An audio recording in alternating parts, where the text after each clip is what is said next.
আমি ঘুমের মধ্যে আজে বাজে স্বপ্ন দেখি, আর স্বপ্নে কারোর মৃত্যু দেখলে কি খারাপ কিছু হয়? ঘুমের মধ্যে খারাপ স্বপ্ন, এটা আমরা অনেকেই দেখি। এখন প্রথম কথা হলো, ভালো স্বপ্ন কি আর খারাপ স্বপ্ন কি, এটা সংজ্ঞাটা কি, কোনটা ভালো কোনটা খারাপ বুঝবো কিভাবে?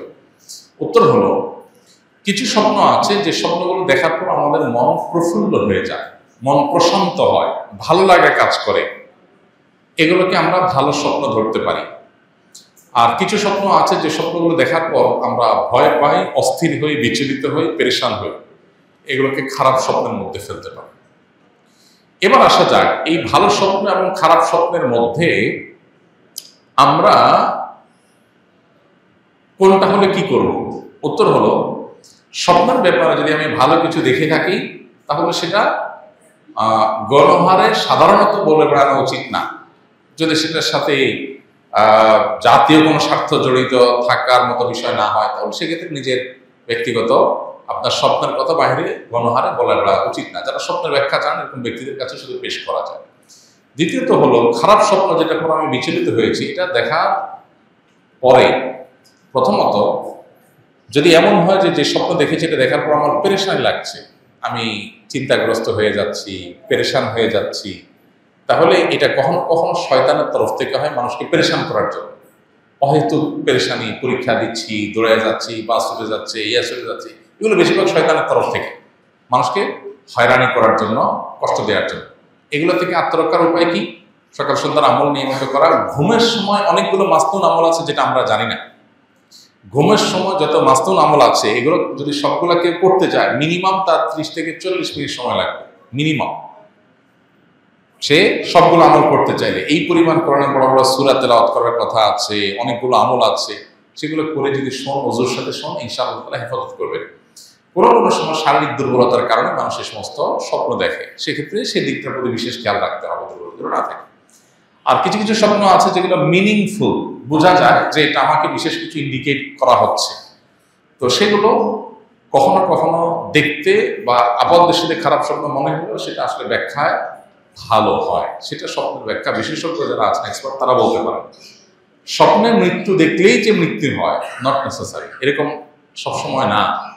কোনো কোনো ক্ষেত্রে এরকমও হয়েছে, এক ব্যক্তি আমাদের পরিচিত খুব, তিনি মৃত্যুর কিছুদিন আগে তিনি স্বপ্নে দেখলেন তার মৃত একজন চাচা, তাকে স্বপ্নে দেখলেন তিনি হাঁটছেন আর ইনি পিছনে পিছনে হাঁটছেন। তো পিছনে পিছনে হাঁটছেন, এটা দেখার পর তিনি খুব বিচলিত হয়ে গেলেন, বললেন যে স্বপ্নটা আমার কাছে খুব মিনিংফুল মনে হচ্ছে, যে আমার মৃত চাচা, তাকে দেখলাম তিনি হাঁটছেন, কোনো কথাবার্তা নাই, এবং আমি পিছনে পিছনে যাচ্ছি, যেতে যেতে একটা সময় তিনি হারায় গেলেন, তাকে আর দেখলাম না, আমিও হারায় গেলাম। এর কিছুদিন পর দেখা গেল ওই লোকটা মারা গেছে, যিনি স্বপ্নটার কথা বলেছেন আমার কাছে, ওই লোকটা মারা গেছে। তখন ওনার মৃত্যুর পরে বুঝে আসছে যে তিনি যে স্বপ্নটা দেখেছেন তার ব্যাখ্যা আসলে কি ছিল। তো এইভাবে অনেক স্বপ্ন আছে যে স্বপ্নগুলো মানুষকে অনেক কিছু ইন্ডিকেট করে। নবী করিম সাল্লাল্লাহু আলাইহি ওয়াসাল্লাম বলেছেন, নবুয়ত বন্ধ হয়ে গেছে, কিন্তু ঈমানদারদের মুবাশশিরাত, স্বপ্নের মাধ্যমে তাদেরকে বিভিন্ন বিষয় ইঙ্গিত করা, বিশেষ করে ভালো স্বপ্ন দেখার মাধ্যমে ভালো কিছু ইঙ্গিত করা, এটা কিয়ামত পর্যন্ত থাকবে এবং এটা নবুয়তের একটা অংশ।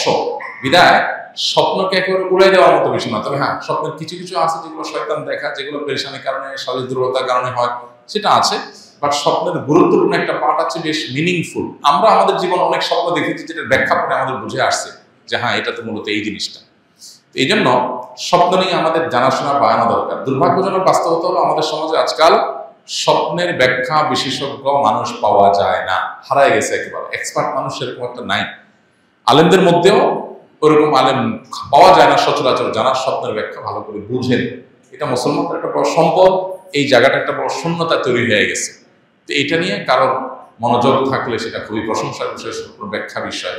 তবে সেটা অবশ্যই বেশ পাণ্ডিত্যের ব্যাপার এবং জানাশোনার মতো বিষয়, সেটা আমাদের করতে হবে, জানাশোনা সেবা করতে হবে। তবে মৃত্যু দেখলেই যে মৃত্যু হয়ে যায় স্বাভাবিক না, অনেক সময় উল্টাও হয়, যে স্বপ্নের ব্যাখ্যা যা দেখলাম তাই হবে, এটা জরুরি না।